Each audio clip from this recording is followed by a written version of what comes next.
In this video, we're going to take a look at how we can add the lookup action to a dynamic block in AutoCAD. Currently, I have a fastener here that already has a stretch action applied to it in order to stretch to multiple sizes.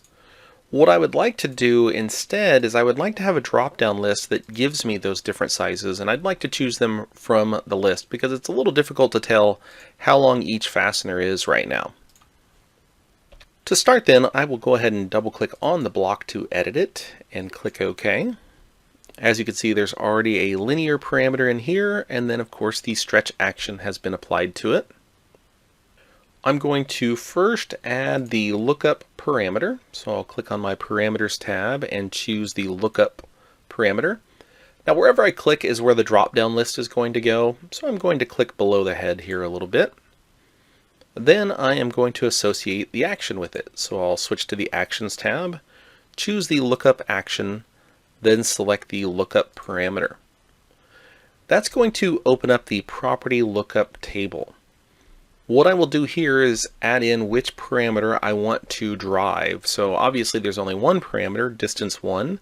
So I'm going to click Add Properties, select distance 1, then click OK. Next, on the left side here, I can choose the allowable values. So previously, I had gone into the properties of the parameter itself and added in a list of allowable values. So I'll just simply choose the first value here.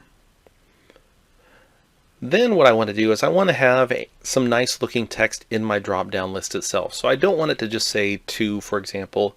It's a 1/2 inch fastener, so I'm going to put in the text of 1/2 by 2.00 for the designation here. Then I'll go ahead and set the second value, and then I will do the same sort of thing here, 1/2 by 2.50. Next I'll go with the 3, 1/2 by 3.00, 3.5. Of course I could copy and paste these and edit them. You might find that to be a little faster. And then finally my 4-inch long one, 1/2 inch by 4.00. Then I'll go ahead and click OK. And I'm going to go ahead and test this out. So I'll choose Test Block.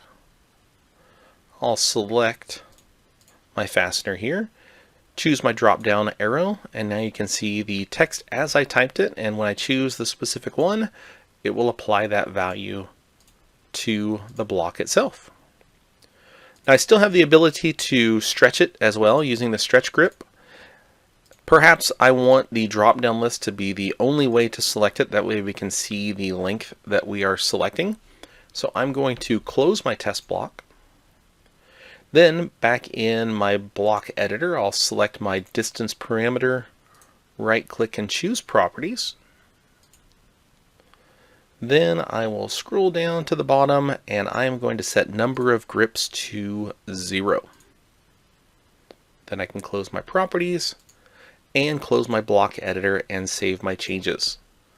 So now you can see when I select the block, I no longer have the stretch grip. I just have the origin point grip here to move it. But I have my drop down list to choose from the different size of fasteners. So to recap then, in order to effectively use the lookup, we need to have a parameter that already has a limited list of values or increments. Then we can use the lookup parameter followed by the lookup action.